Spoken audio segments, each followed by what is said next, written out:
ఉన్నప్పుడు 4 కేటగిరీల్లో వ్యక్తులు సభలకు వస్తూ ఉంటారు. 4 సువార్తలు ఉన్నట్లుగానే నూతన నిబంధనలో మత్తయి, మార్కు, లూకా, యోహాను, ఆ 4 పేర్లకు దగ్గర సంబంధం ఉన్న 4 కేటగిరీల వ్యక్తులు మనకు కనబడుతూ ఉంటారు. మొట్టమొదటి కేటగిరీ ఎవరంటే ద మాథ్యూ గ్రూప్.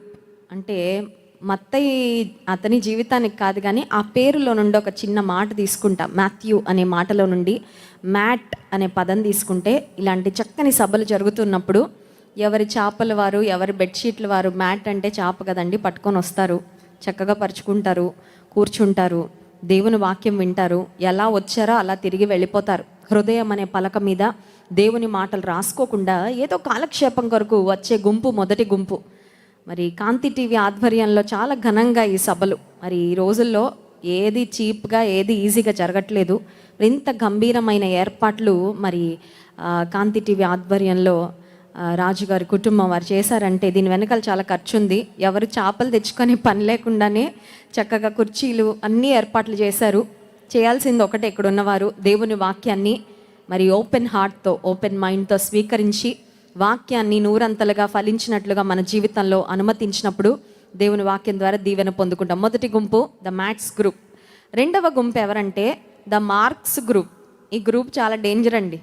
ఎందుకంటే వాళ్ళు ఇలాంటి సభలకు వచ్చినప్పుడు చేసే పని ఏంటంటే దైవజనులు అందించే వర్తమానాలకి మార్కులు వేసేస్తూ ఉంటారు. వాళ్ళని ఏదో పరీక్షల్లో పేపర్లు ఇచ్చి ఆన్సర్స్ రాసిన తర్వాత మార్కులు వేసే లెక్చరర్స్ గానో టీచర్స్ లాగో ఫీల్ అయ్యి దేవుని వాక్యానికి అందించబడుతున్న సందేశాలకు మార్కులు వేసే గుంపు రెండవ గుంపు.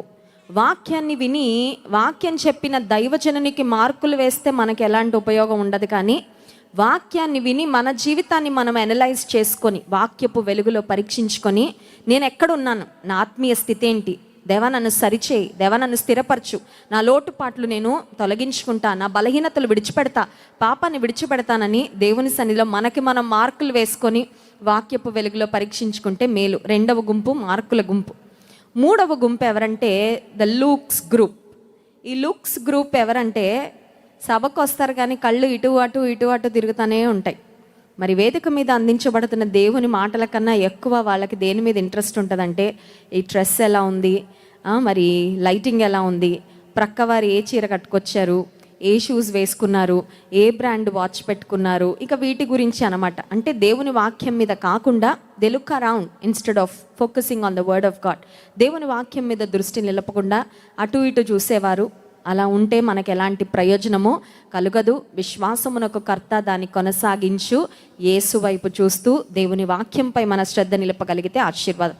నాలుగో గుంపు నేను అంటాను ద బ్లెస్సెడ్ గ్రూప్. వారు ఎవరంటే ద జాన్స్ గ్రూప్. జాన్ యేసు ప్రభు వారి శిష్యులలో యేసు ప్రేమించిన శిష్యుడు, యేసు రొమ్మున ఆనుకున్న శిష్యుడు. యోహాను నూతన నిబంధన గ్రంథంలో 5 మరి పుస్తకాలు రాసినట్లుగా మనం గమనిస్తాం. వాటిని జోహన్నాన్ లిటరేచర్ అంటారు.